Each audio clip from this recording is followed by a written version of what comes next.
on the toss. Muscles him off. And able to stay on his feet past the 30 to about the 33-yard line. I know the toss play begins with the guy taking the snap and turning around and tossing it to the runner. But where the real intrigue is, can they seal the edge? Whether it's an offensive tackle or a tight end in the direction they want to run the football. If they do that, that's the result that you get, that type of a gain. If they don't, oftentimes it's not a very successful play. And to the 42-yard line here and brought down there. It's a 9-yard gain, and it keeps the drive moving.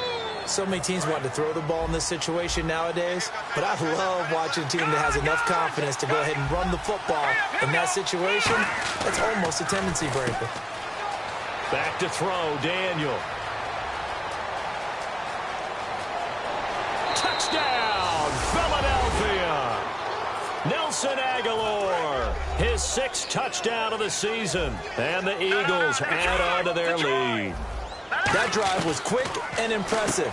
Almost like they had somewhere else they needed to be after the game. And around the goal line, especially on 2-point tries, sometimes the QB's best friend is that big target, the tight end. I love how you described it because you know he's going to have some length and some catch radius as well as a big body to keep people away from the football. Oh, he shifts past him. And he will be marked down right there at the 20-yard line. And the Seahawks get ready to trot out on the field.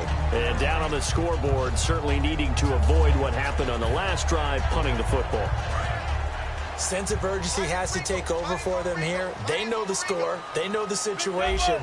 And by the way, the punter no longer exists for their offense. That's how they have to treat this drive. They need points. Big time. Well, this is taken in. It's complete. It's a pickup of 33 yards. And that'll be good for a Seattle first down. And at this stage, down in the second half, looks like they just wanted to find a way to get it in the hands of their playmaker, and they did. I think you're exactly right. I don't think the coordinator's looking at his play sheet and trying to figure out which play will work well. He's trying to figure out how to get the ball to the playmaker that you just described. Looking down at that sheet, you find people plays, not necessarily X's and O's, and that's exactly what they did there.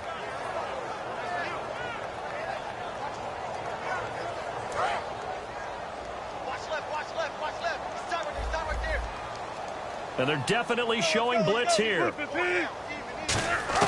From midfield now, here's Wilson. He's going to air one out. Into double coverage, and it's intercepted. Picked off by Malcolm Jenkins. And a big turnover there as his guys will get the football back.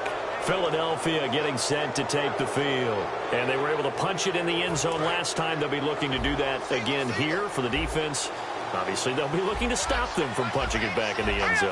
It always is punch-counter-punch, isn't it? And which team has the advantage? Well, let's just go back. Last time on offense, they rolled downfield, got into a good rhythm. You can see a little more bounce in and out of the huddle. You can see the sideline really get into the game. So defensively, you're thinking to yourself, how do we take that away from them? How do we get the advantage back? Let's see what they come up with. I think pressure is always the first way to go. You love pressure. I love it. We'll see if they dial it up this drive. A loss of a full 3 yards, and now it's second down.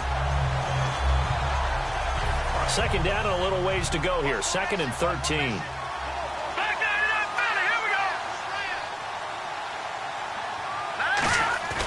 They fake the give. Daniel.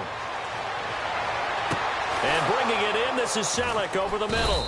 And he's brought down after a good gain. He got 29 yards that time.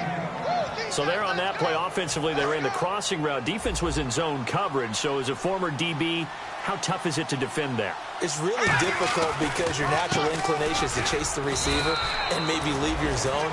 So you have to have discipline in order to talk to your other coverage guy.